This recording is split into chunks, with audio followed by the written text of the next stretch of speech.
The following is a presentation of TFNN.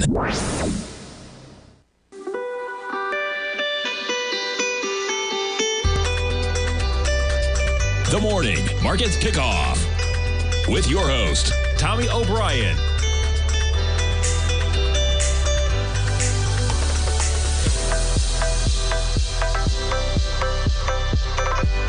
Now, Tommy O'Brien.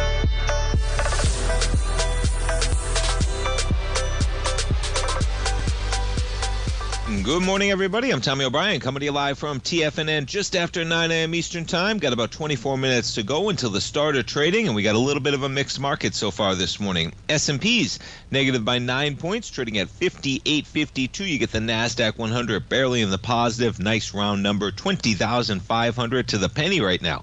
Up by a couple points. Dow in negative territory, off by about 160 points. That's about 3 to 4/10% of the red of the Russell. Down about 6/10% right now, trading at 22.45. Bitcoin pushing all-time highs, right? Got to talk about it, man. Pretty remarkable. September, you're at 55,000 this morning. We're up another $1,500 on the session, 71,880. Crude slightly off the lows, but decent prices at those pumps. $67.89, technically positive by 51 cents on the session. And you see where we are. I was talking about it yesterday, right? Risk reward, you're bumping up against an area of support on crude. That area, about $70 to $70.50. We're just above that area at 67.88. You back it up to where we were December of last year. That low, 67.71. So we're basically testing the lows of December of 2023 right now. How about that gold contract, man? How about it, right? Gold. You talk about it, man. Up by $9 at $27.65. You are within a stone's throw of all-time highs on gold. And it is remarkable when you look at where we are on gold, when you compare it to where we are on yields, as we are now approaching, folks, they're talking about in the den, 4.33% on the 10-year. Do you hear that? 4.33. You take a look at the longer term, okay? Yeah, just this morning I was putting out charts for the newsletter. We were at 4.3. We're now at 4.33. We're now almost back to where we were in May. Yeah, we're 11 ticks away from where we were in May, let alone we've lost more than 5 full points from where we were September 17th. We have a Fed meeting. Next Thursday is their decision. We have a presidential election 7 days from right now. We get PCE, the Fed's preferred inflation gauge, about 48 hours from right now, Thursday morning, and we get the jobs number on Friday. And we got a bunch of tech earnings this week, kicking things off today after the bell with Google. But how about that dollar, man? Right? What is gold doing pushing all-time highs when priced in dollars, when you've had the dollar go from 100 to almost 105 in the span of about a month? Remarkably strong, that gold contract, in the face of where we are. You take a look at that chart in terms of where we are in the dollar, and then you look at this gold contract, you can't even see a pullback, man. You cannot even see a pullback. We hit 27.70 briefly on the session. That was at what? 10 o'clock last night or so. We were chopping around. We're at 27.66 right now. You might as well be pushing all-time highs, just a few dollars away from that price level. All right, we kick things off with earnings after the bell. And yeah, it's going to be an interesting one, man. Jumping around to where we are. Give me 1 second here, because you kick things off with Google after the bell, among some others, of course. But just checking out where we are. Yeah, we get Google after the bell today. So we jump around to Google shares. You got Google right now, up barely in the positive. We got the NASDAQ 100, the only index currently in the positive by about 5 points. But you got Google shares trading at 169. We closed at 168.34 yesterday. We got Microsoft and Meta after the bell tomorrow. Microsoft shares basically flat right now at 426.54. We closed at 426.59 yesterday. Meta shares have been quite the rocket ship. You're a little bit higher today at 579 and change. You closed at 578.16 yesterday. And then we got Amazon and Apple on Thursday. Amazon trading at 188.50, pretty much where we closed. And you got Apple shares slightly lower at 232.27. All right, we jump around to what we already got going on. Mickey D's out with their numbers pre-market. you're a little bit lower, but decent numbers from McDonald's. You spike lower. Not sure what they just said on the earnings call, but they liked it. We traded from 290 to 293. You did trade lower on their numbers at about 7 a.m. this morning. And yeah, they beat on profit and revenue and same-store sales. They reversed that same-store sales decline. Now, the E. coli outbreak kind of looming large, you could say, out there. But nonetheless, earnings, yeah, they beat 323 versus 320. Revenue, they beat barely as well. Third quarter income, $2.26 billion. Not bad, man. Net sales rising 3%. So same-store sales. Let me get this one again.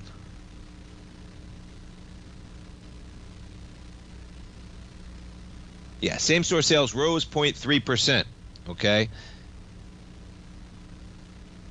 in the U.S. But the global same-store sales fell 1.5%, a more drastic decline than the 0.6%. Doesn't matter how you're doing in the U.S. if on a global scale you're dropping almost 2%. That's a big number, man. Yeah, now you had declined last quarter in the U.S., okay? The decline on a global basis was 0.6% last quarter. Now you're declining 1.5% on a same-store basis. Traffic to its U.S. restaurants slightly negative, but the company credited its marketing and a $5 value meal launched in late June for the increase in sales. I think we all can agree, man. A $5 value meal in this day and age. Yeah, whatever happened to $5 footlong, right? Not happening anymore. Subway's going to try and bring it back, but nonetheless, two international divisions both reported steeper declines in same-store sales compared to the prior quarter. Yeah.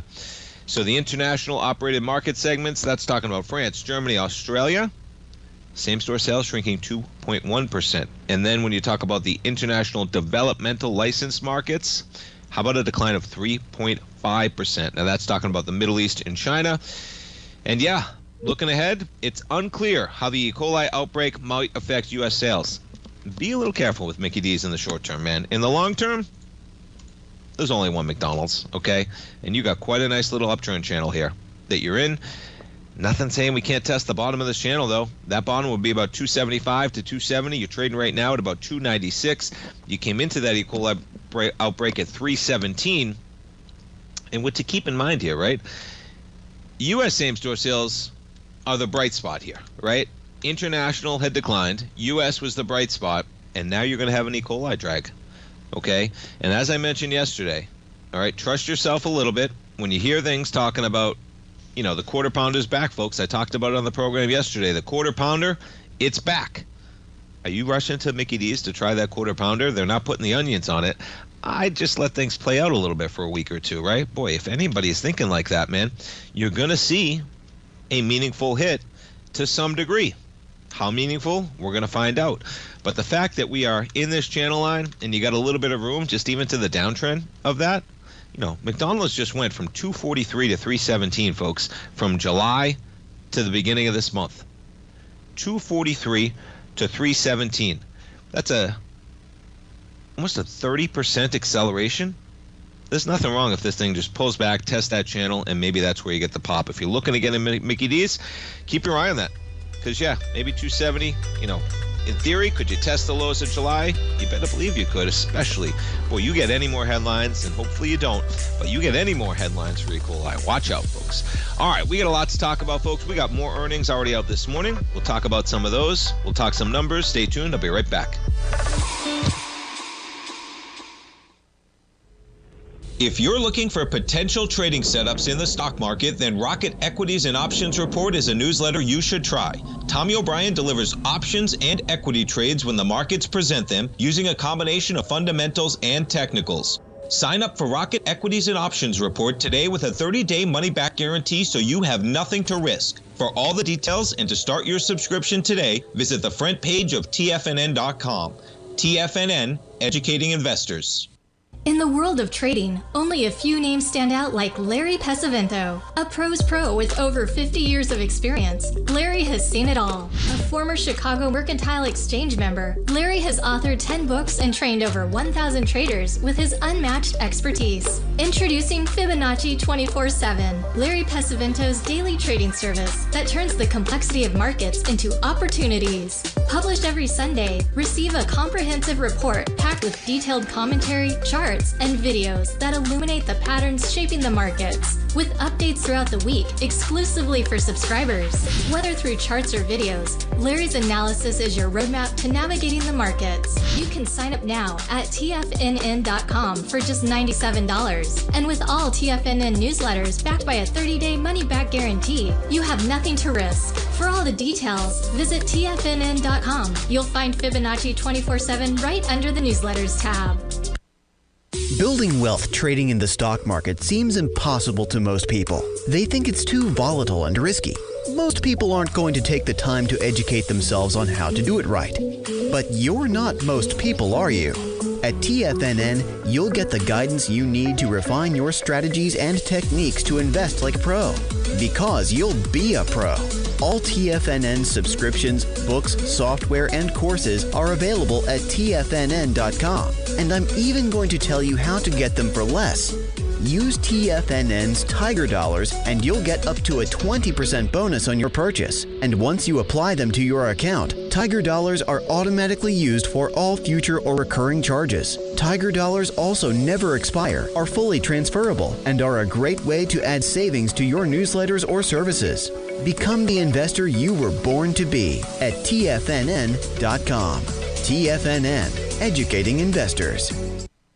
TFNN has launched the Tiger's Den. Hosted at Discord, TFNN has been educating traders for more than 20 years with live programming hosted by a variety of professional traders during market hours. The Tiger's Den, available to all tigers and tigresses for just $1 for the year. There's no catch or added costs when you join our community of traders. Sign up today and become a part of this educational community of traders. Just visit the front page of TFNN.com. This portion of the Morning Market Kickoff is brought to you by Direxion's daily leveraged and inverse ETFs. Whether you're a bull or a bear, you choose the direction. Visit Direxion.com. Investing in the funds involves significant risk and should only be utilized by investors who understand the impact of leverage and actively monitor their portfolio. They are not designed to track the underlying index or security for more than a day. Before investing, carefully consider a fund's investment objective, risk, charges, and expenses contained in the prospectus available at Direxion.com. Read carefully. Distributor Foreside Fund Services, LLC.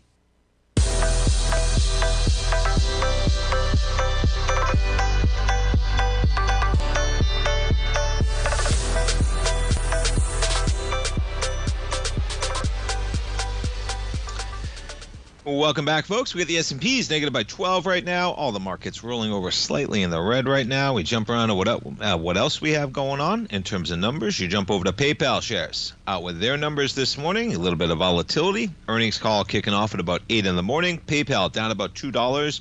You take a look at a longer-term chart of PayPal, right? You talk about it, man. The COVID hangovers, you could call it. 310, all these stocks, right? Down to 83. The thing that's happening here, folks, on PayPal, all right, I'll get into the numbers in a moment. I was looking at this earlier. Look at this bar that you're coming into from February of 2022. How about 671 million shares traded? The low on that bar is 94.50. Man, you got a lot of people trapped in these equities, man. Okay, 671 million. Numbers that stick out, you did $491 when it accelerated to the low of $61 back in May of last year. You're pushing $83, but for some context here, folks, this month, we've done $170 million. Again, that big bar in February, 671 million shares traded. Remarkable, man. 310's the number up there. Now, you jump over to the numbers. PayPal beats on earnings, but miss on revenue. I mean, when you look at a chart like that, okay, they need to make sure they're bringing it to the bottom line. They're up 36% this year, but really, revenue decreasing at this time? They make $1.20, but revenue comes in light, $7.85 billion over the 90 days. They were looking for 7.89. Revenue did increase, okay? They took in 7.42. But boy, I mean, you know, you look at these numbers, right? When you're talking about whether it's a growth company, whatever it is, okay, you're talking about 7.85 billion up from 7.42. Not a mammoth level of growth on this company, man. Not a mammoth level of growth at all. When you're talking about 6% growth on a revenue basis, they are taking it to the bottom line, though. And this is the first report for their new CEO as he reached the 1-year mark on the job in September. So it's the first earnings report for their CEO since he reached that 1 mark. So he's been there a year. And it's looking, it's time to start saying, hey, he's in charge here. Operating margin, not bad, 18.8%. They were looking for 17.4. The problem here is, okay, if you're really looking at this thing, you got to come into this bar. You want greater revenue growth than that, okay? They're talking about margins. They're talking about profit. Those are great, okay? But that's not going to be the future to get this company back through that bar potentially when you talk about where you're going there. Yeah, for the fourth quarter, PayPal is calling for low single-digit growth. Analysts were looking for 5.4%. I mean, that's mid-single-digit growth, right? Is a 5 number. So be careful out there for this one, man. But as a technical trader, I'd be wary of getting into PayPal when you have quite the looming acceleration. Any of these, man, but really that last one. You talk about an exodus of this equity from 176 down to 94.50, and we're still about $10 away from that price level for PayPal shares trading at $81 right now. Jumping around to some other equities, we take a look at Starbucks. Starbucks trading at 97.71 right now. We got markets rolling over slightly. As I mentioned, Google going to be out with their numbers after the bell today. And yeah, we take a look at some of these equities. So you take a look at Google, all right? We take a look at where we are. Google, for after the bell, you're looking at about a $10 expected move in either direction, okay? So you take a look at this thing, we're talking about $10 for a $168 stock. You want exposure through Friday, you're looking at about $11 in either direction. You jump around, just 1 second. Microsoft shares slightly in the red at 426 right now. And yeah, as I mentioned, for Microsoft, you're talking about a $16 move. For Microsoft, with their numbers, yeah, it's going to be an interesting one. I mean, where are we going with yields? How about that, man? I mean, in the den, we got to get a poll going. Where are we going with yields? That's the most interesting conversation. Are we really going to go back to 4.5% on the 10-year? Are we going back to 5% on the 10-year? I mean, look at this weekly. We are back to where we were 2 years ago. I mean, what if I told you 2 years ago that we'd still be stuck where we are on the 10-year? You'd say, what's going on? What happened to the Fed cutting, right? All of that. We might be higher for longer, folks. The market is totally rejecting where the Fed thought they were going to go in terms of the cutting cycle, the hundreds of basis points that were priced into this market just 6 weeks ago, all gone like that. Now, what I will say right now is, okay, you think about things from a risk-reward perspective. We're right back to the 618. We're sitting at 110.12 right now. You're negative by about 11 ticks right now. You got the dollar index stronger on higher yields. You got the DXY pushing almost 104.58 right now. You're above anything we've seen recently, making recent highs. You're back to basically where we were in July. But what's interesting is if you had said to me, right, and I wasn't buying a house, I wasn't doing anything like that, but just think about it in this way. If you said to me back on September 13th, when you had the 10-year sitting at 3.6, 3.7%, you had the market pricing in, 200 basis points of cuts over the next 6 months. Let's say you were buying a house at that time, and you came to me and you said, I'm buying a house. I have the option to pay a little bit of extra money to lock in the rates where they are right now, sitting at about a 3.6% 10-year. Mortgage rates were probably, depending on where you were, right? I mean, you could have gotten the high 4s, maybe the low 5s, something like that. You can buy down some rates as well. I would have said lock it in, man. Risk reward wise, where we are, where the market is pricing in cuts right now, lock it in. Because what are you hoping for, right? What are you hoping? The 10-year goes down to 3% over the next 6 weeks by the time you close on a property? That's not even close to what I'd say right now, folks, okay? I'd probably say, you know what? It's a little bit of a risk. Rates can definitely rise. There's nothing saying that this 10-year can't come back to where we were in April. Okay, this is a straight drop, man. It's not stopping. But realistically, there's also a chance we get a little bit of a pullback. I'd say you're probably not risking too much. If you want to let them float, we're traders in the market, right? The point being, a massive repricing of yields much more reasonable where we are right now. 6 weeks ago, I would have said lock in those rates, man. Risk reward wise, what are you hoping for? You're at a decent rate, lock it in. Okay, right now, I'd say, yeah, you can probably let it float. Why not? You got a 10-year approaching 4.4% right now. Okay, yes, it might go to 5. You might get a pullback too. There's nothing saying we can't get a 10-year that pulls back to 4.2, 4.1. Run that scenario over in your own head. Okay, if you were locking in a mortgage right now, what would you do? Right? It's an interesting one in terms of that conversation. But listen to yourself. Because I think a lot of traders in that we're at a much more reasonable rate. The pricing of those yields much more reasonable, to say the least, right? All right, folks, we're coming into the open. Unfortunately, I got a meeting at 9:30. I got a few things to take care of, so we're just going to re-air the rest of this one. We're going to have our man Basil Chapman, though. He's coming up next. He's coming up live, folks. We're going to get him in here as soon as we can for the Tiger Technicians Hour, growling and prowling. I appreciate you kicking off your trading day right here, folks. Stay tuned for Basil. He's going to be coming up next. Have a great Tuesday, folks. Thanks so much. The consistency you're looking